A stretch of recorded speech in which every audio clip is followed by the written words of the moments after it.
Horses in the Middle Ages differed in size, build, and breed from the modern horse, and were, on average, smaller. They were also more central to society than their modern counterparts, being essential for war, agriculture, and transport. Consequently, specific types of horse developed, many of which have no modern equivalent. While an understanding of modern horse breeds and equestrianism is vital for any analysis of the medieval horse, researchers also need to consider documentary, both written and pictorial, and archaeological evidence. Horses in the Middle Ages were rarely differentiated by breed, but rather by use. This led them to be described, for example, as chargers, war horses, palfreys, riding horses, cart horses, or pack horses. Reference is also given to their place of origin, such as Spanish horses, but whether this referred to one breed or several is unknown. Another difficulty arising during any study of medieval documents or literature is the flexibility of the medieval languages, where several words can be used for one thing, or conversely, several objects are referred to by one word. Words such as courser and charger are used interchangeably, even within one document, and where one epic may speak disparagingly of a Rouncy, another praises its skill and swiftness. Significant technological advances in equestrian equipment, often introduced from other cultures, allowed for significant changes in both warfare and agriculture. In particular, improved designs for the solid-treed saddle, as well as the arrival of the stirrup, horseshoe, and horse collar were significant advances in medieval society. Consequently, the assumptions and theories developed by historians are not definitive, and debate still rages on many issues, such as the breeding or size of the horse, and a number of sources must be consulted in order to understand the breadth of the subject. During the decline of the Roman Empire and the early Middle Ages, much of the quality breeding stock developed during the classical period was lost due to uncontrolled breeding and had to be built up again over the following centuries. In the West, this may have been due in part to the reliance of the British and Scandinavians on infantry-based warfare, where horses were only used for riding and pursuit. However, there were exceptions. In the 7th century, a Merovingian kingdom still retained at least one active Roman horse breeding center. The Spanish also retained many quality horses, in part due to the historic reputation of the region as a horse breeding land, and partially due to the cultural influences related to the Islamic conquest of the Iberian Peninsula between the 8th and 15th centuries. The origins of the medieval war. Horse are obscure, although it is believed they had some Barb and Arabian blood through the Spanish jennet, a forerunner to the modern Frisian and Andalusian horse.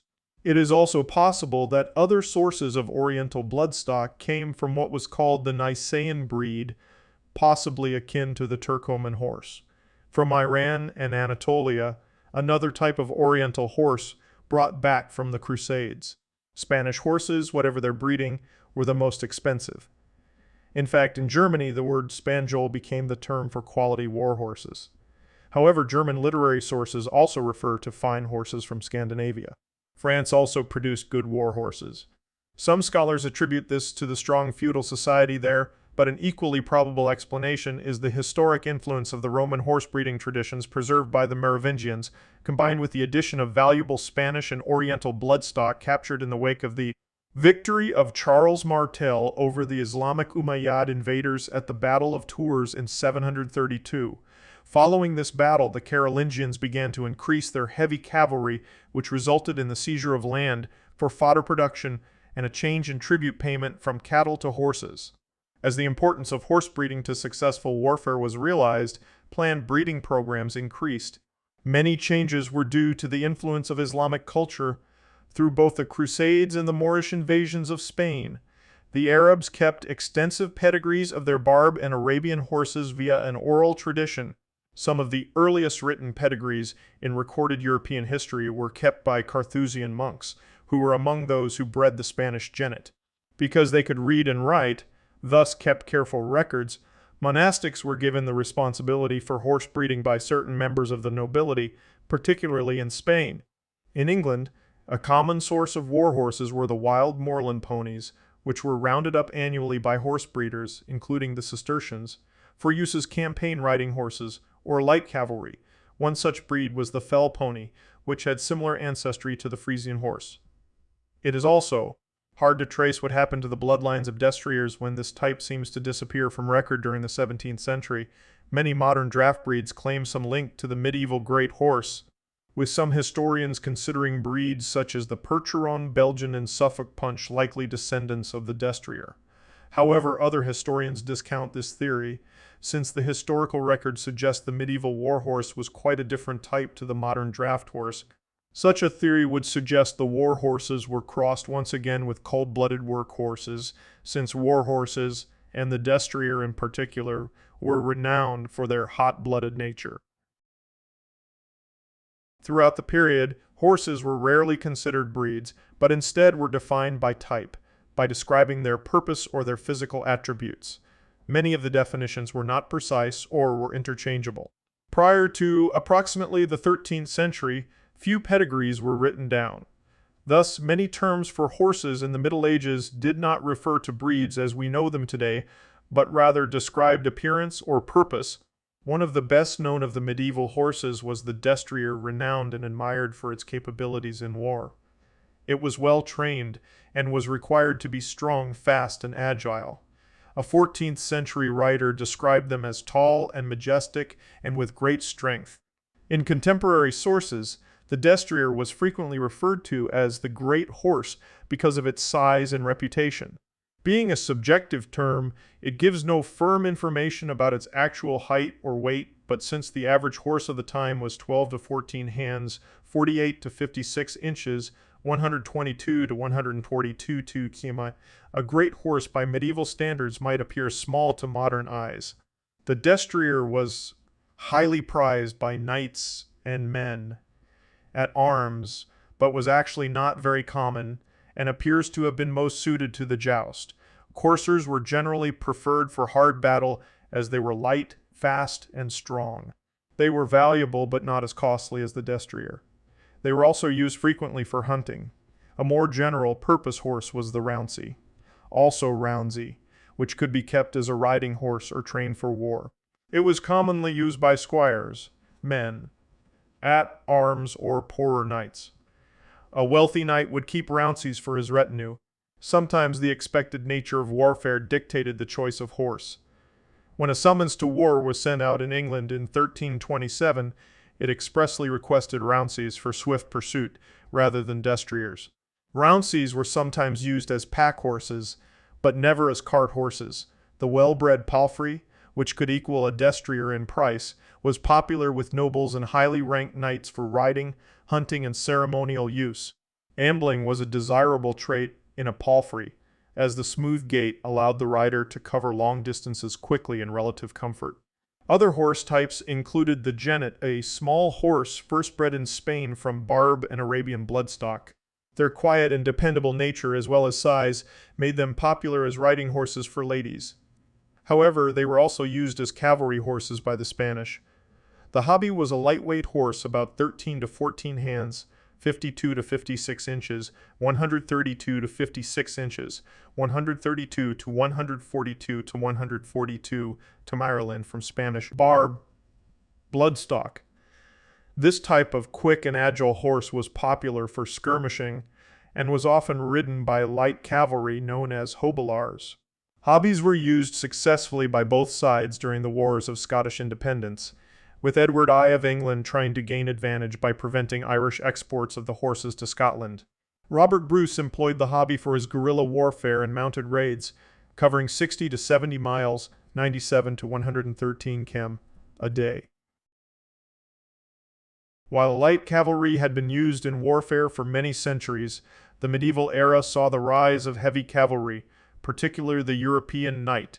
Historians are uncertain when the use of heavy cavalry in the form of mounted shock troops first occurred, but the technique had become widespread by the mid-12th century. The heavy cavalry charge itself was not a common occurrence in warfare. Pitched battles were avoided if at all possible, with most offensive warfare in the early Middle Ages taking the form of sieges or swift-mounted raids, called chevauchés, with the warriors lightly armed on swift horses and their heavy war horses safely in the stable. Pitched battles were sometimes unavoidable, but were rarely fought on land suitable for heavy cavalry, while mounted riders remained effective for initial attacks. By the 14th century, it was common for knights to dismount to fight. Horses were sent to the rear and kept ready for pursuit. By the late Middle Ages, approx 1300–1550, large battles became more common, probably because of the success of infantry tactics and changes in weaponry. However, because such tactics left the knight unmounted, the role of the warhorse also changed. By the 17th century, the medieval charger had become a thing of the past, replaced by lighter, unarmored horses. Throughout the period, light horse or prickers were used for scouting and reconnaissance. They also provided a defensive screen for marching armies. Large teams of draft horses, or oxen, were used for pulling the heavy early cannon. Other horses pulled wagons and carried supplies for the armies. Tournaments and hasteludes began in the 11th century as both a sport and to provide training for battle.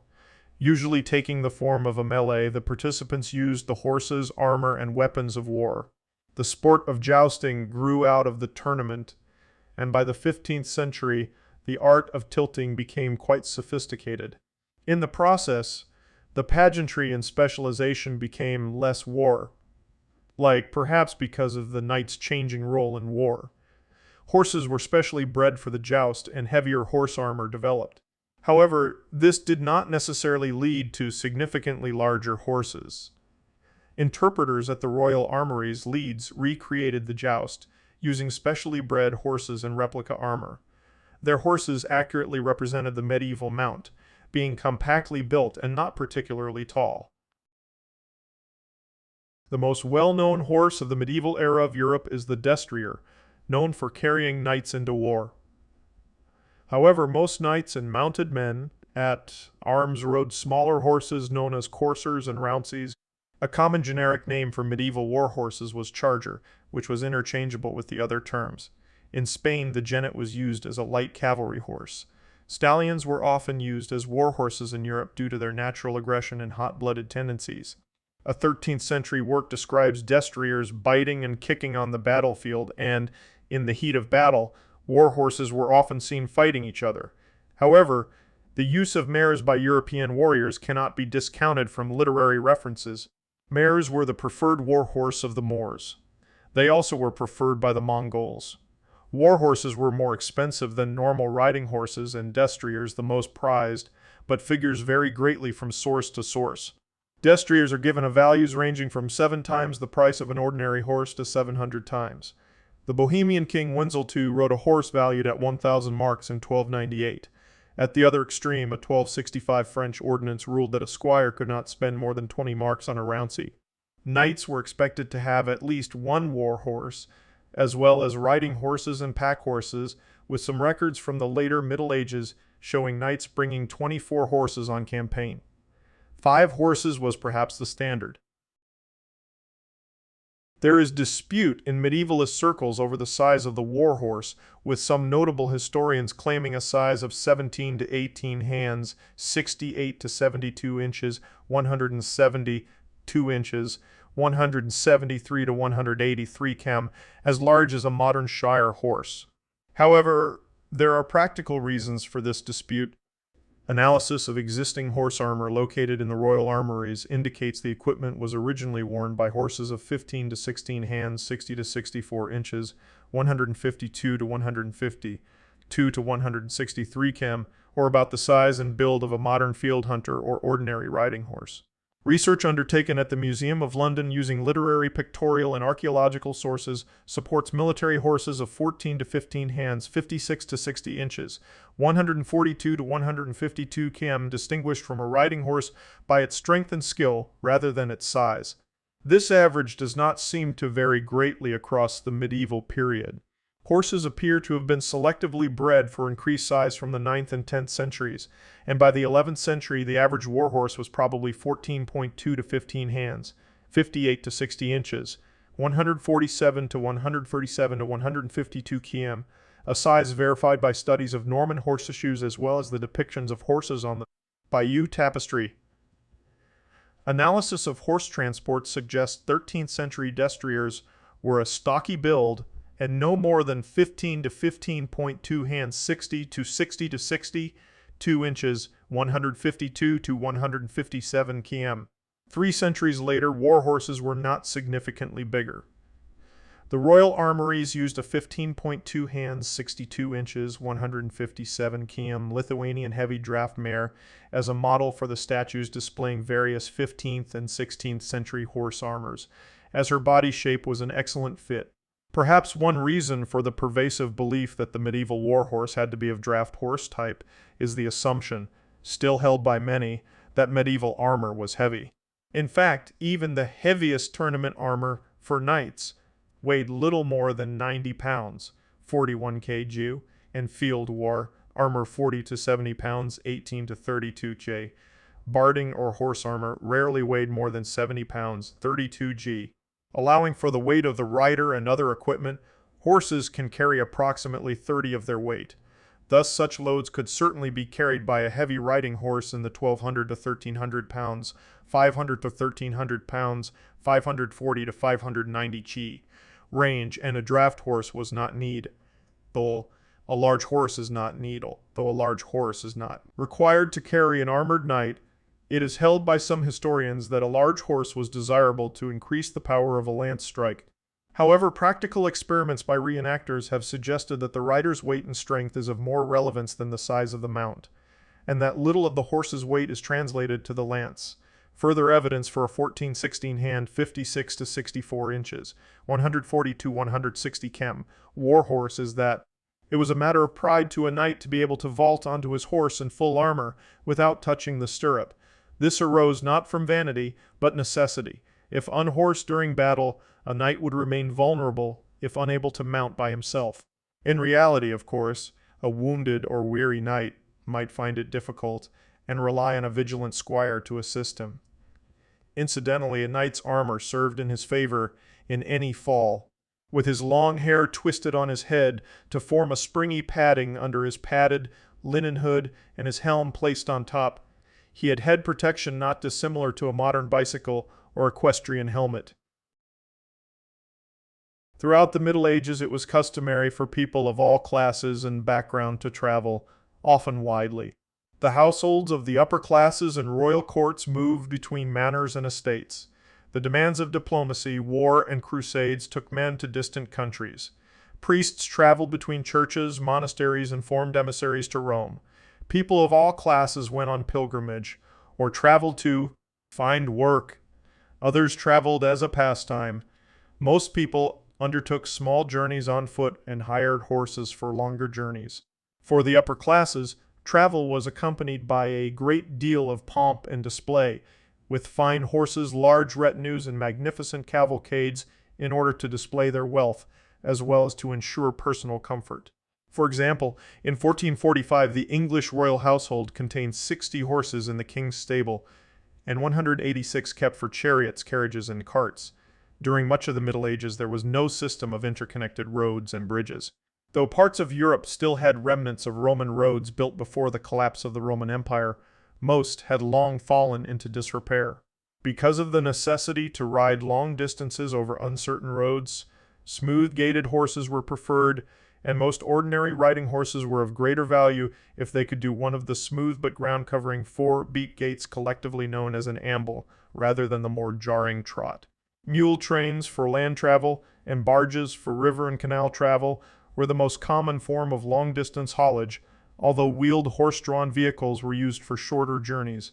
In areas with good roads, regular carrier services were established between major towns. However, because medieval roads were generally so poor, carriages for human passengers were rare. When roads permitted, early carriages were developed from freight wagons. Carriage travel was made more comfortable in the late 14th century with the introduction of the chariot branland, which had strap suspension. The speed of travel varied greatly. Large retinues could be slowed by the presence of slow-paced carts and litters, or by servants and attendants on foot, and could rarely cover more than 15 to 20 miles a day. Small mounted companies might travel 30 miles a day. However, there were exceptions. Stopping only for a change of horses midway, Richard II of England once managed the 70 miles between Daventry and Westminster in a night. For breeding, war, and travel purposes, it was also necessary to be able to transport horses themselves. For this purpose, boats were adapted and built to be used as horse transports. William of Normandy's invasion of England in 1066 required the transfer of over 2,000 horses from Normandy.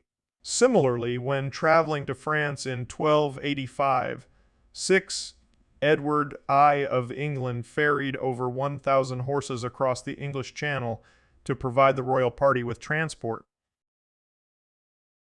Riding horses were used by a variety of people during the Middle Ages, and so varied greatly in quality, size, and breeding.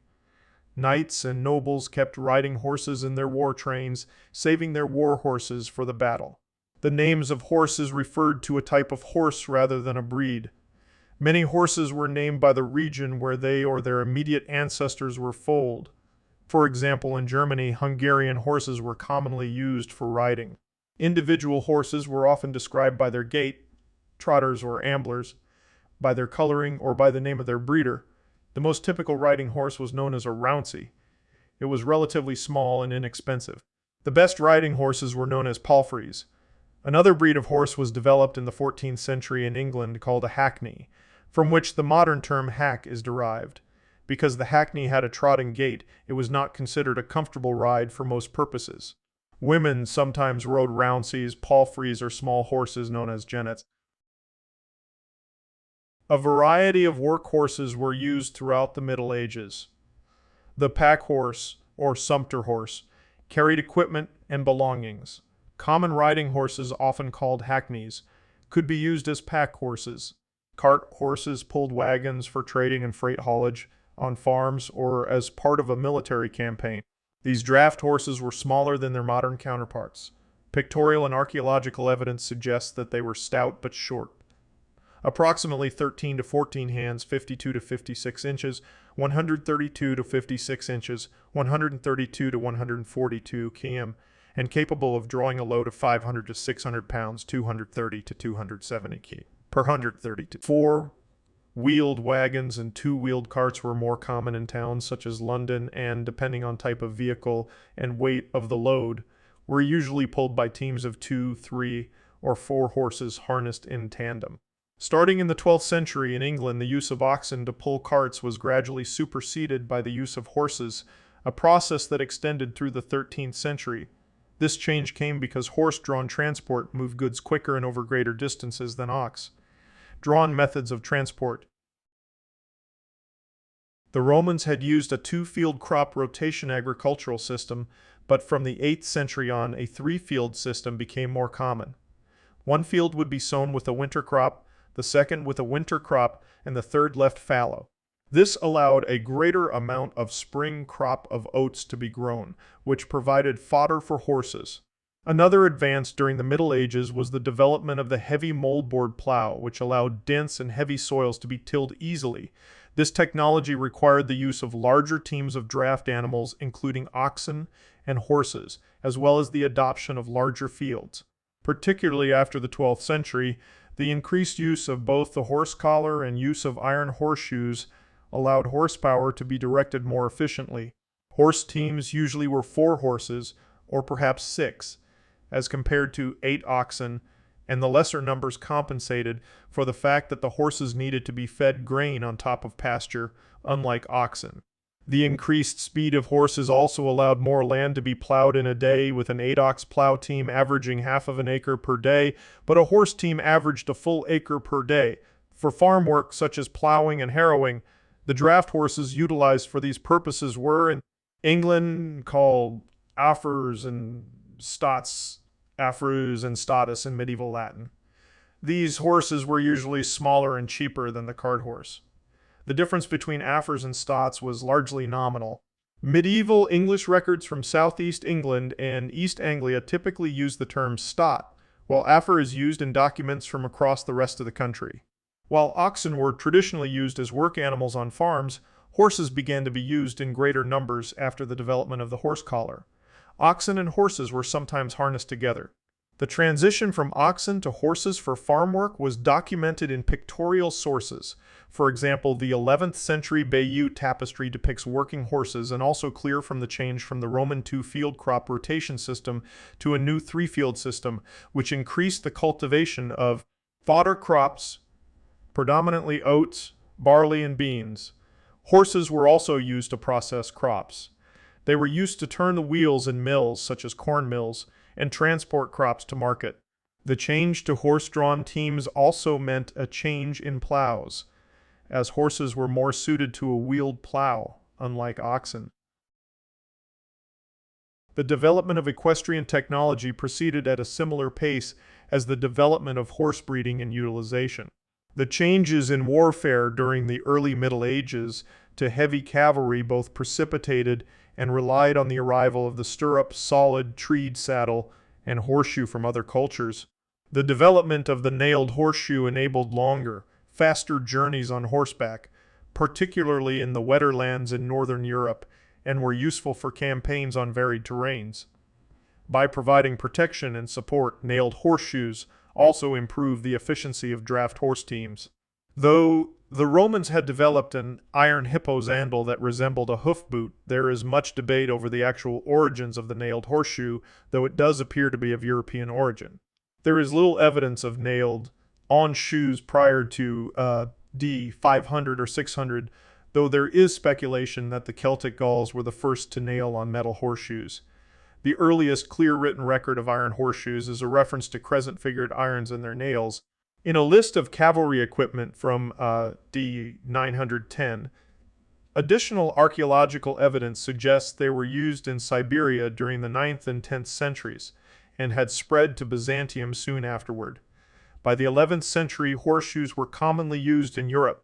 By the time the Crusades began in 1096, horseshoes were widespread and frequently mentioned in various written sources. The saddle with a solid tree provided a bearing surface to protect the horse from the weight of the rider. The Romans are credited with the invention of the solid treed saddle, possibly as early as the 1st century BC, and it was widespread by the 2nd century AD. Early medieval saddles resembled the Roman four-horn saddle and were used without stirrups. The development of the solid saddle tree was significant. It raised the rider above the horse's back and distributed the rider's weight, reducing the pressure on any one part of the horse's back, thus greatly increasing the comfort of the horse and prolonging its useful life. Horses could carry more weight when distributed across a solid saddle tree. It also allowed a more built-up seat to give the rider greater security in the saddle. From the 12th century on, the high horse saddle became more common, providing protection as well as added security.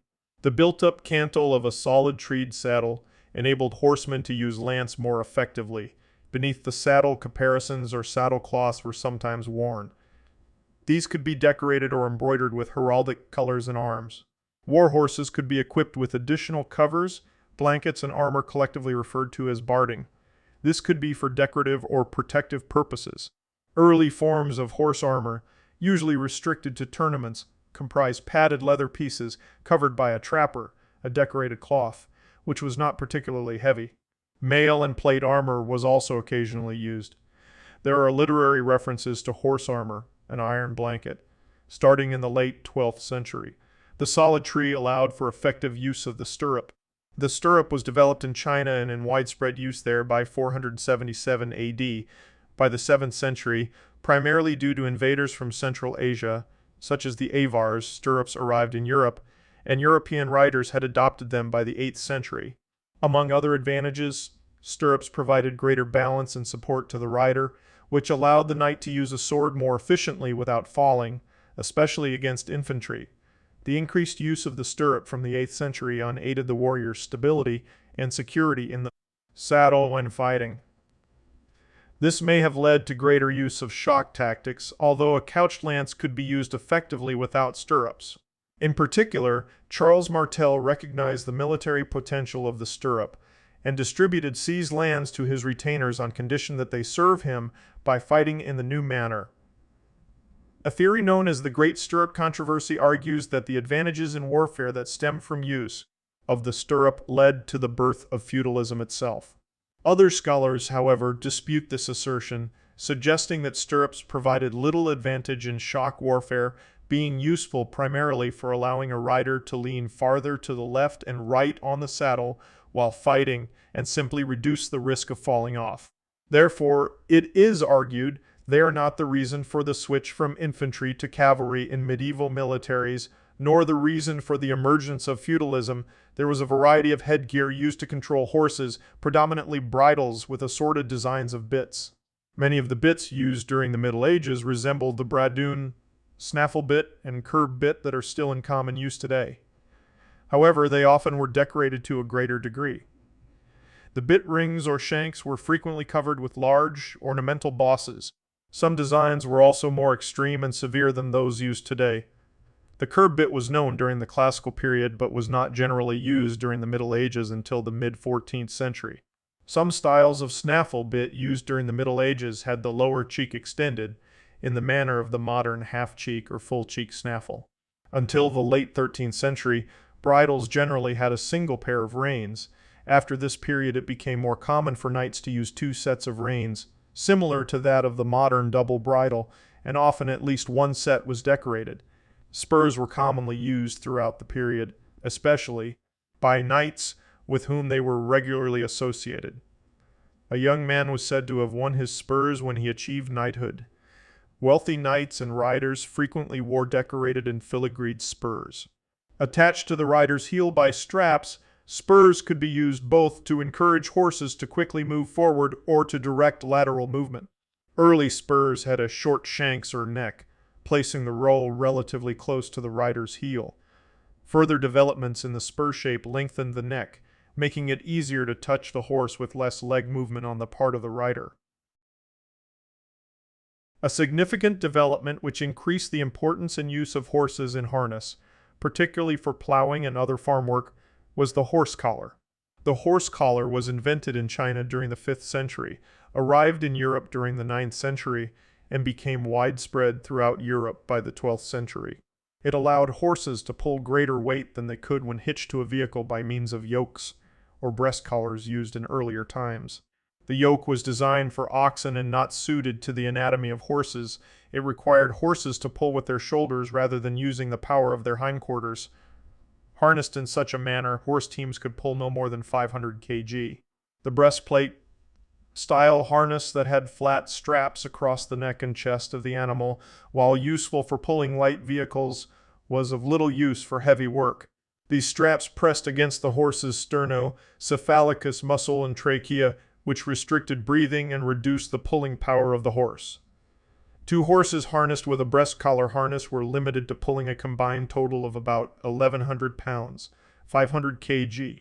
In contrast, the horse collar rested on horses' shoulders and did not impede breathing.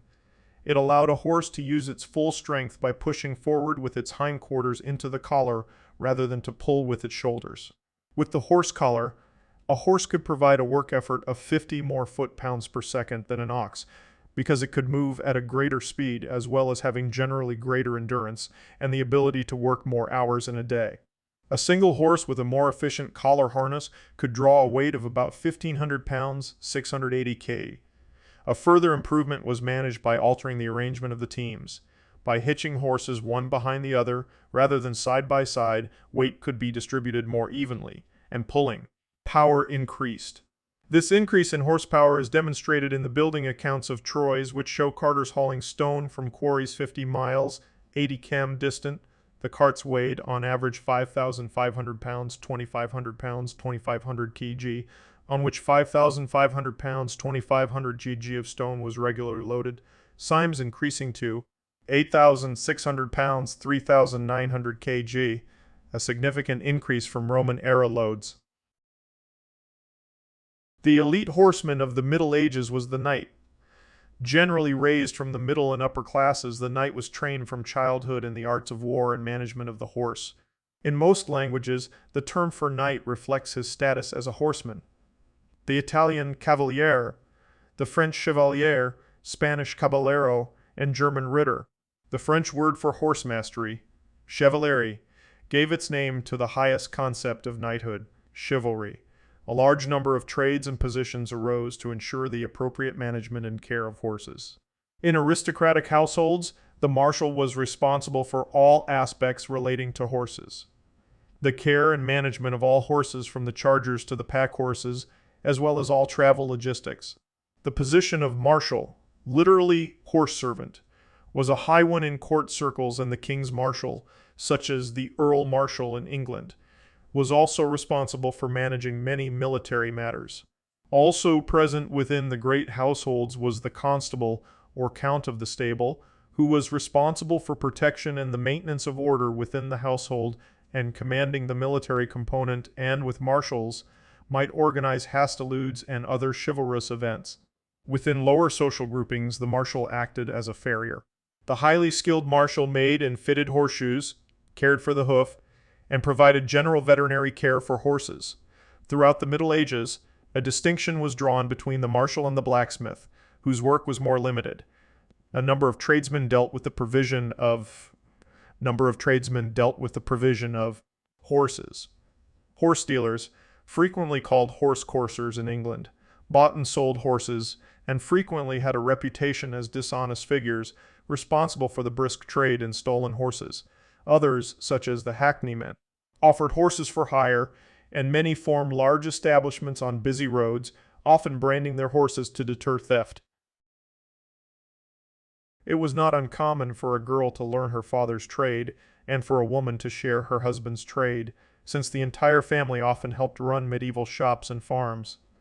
Many guilds also accepted the membership of widows, so they might continue their husband's business. Under this system, some women trained in horse-related trades, and there are records of women working as farriers and saddle makers. On farms where every hand was needed, excessive emphasis on division of labor was impracticable, and women often worked alongside men on their own farms or as hired help, leading the farm horses and oxen and managing their care. Despite the difficulties of travel, it was customary for many people, including women, to travel long distances. Upper-class wives frequently accompanied their husbands on crusade or to tournaments, and many women traveled for social or family engagements. Both nuns and laywomen would perform pilgrimages. When not on foot, women would usually travel on horseback or, if weakened or infirm, be carried in a wagon or a litter. If roads permitted, women sometimes rode in early carriages developed from freight wagons pulled by 3 or 4 horses. After the invention of better suspension systems, travel in carriages became more comfortable. Women of the nobility also rode horses for sport, accompanying men in activities that included hunting and hawking. Most medieval women rode astride. Although an early chair, like side saddle with handles and a footrest, was available by the 13th century and allowed women of the nobility to ride while wearing elaborate gowns, they were not universally adopted during the Middle Ages. This was largely due to the insecure seat they offered, which necessitated a smooth-gaited horse being led by another handler. The side saddle did not become practical for everyday riding until the 16th century development of the pommel horn that allowed a woman to hook her leg around the saddle and hence use the reins to control her own horse. Even then, side saddle riding remained a precarious activity until the invention of the second leaping horn in the 19th century. It was not unknown for women to ride war horses and take their part in warfare. Joan of Arc is probably the most famous female warrior of the medieval period, but there were many others, including the Empress Matilda, who, armored and mounted, led an army against her cousin Stephen of Blois and Stephen's wife Matilda of Boulogne in the 12th century. The 15th century writer Christine de Pizan advised aristocratic ladies that they must know the laws of arms and all things pertaining to warfare, ever prepared to command her men if there is need of it.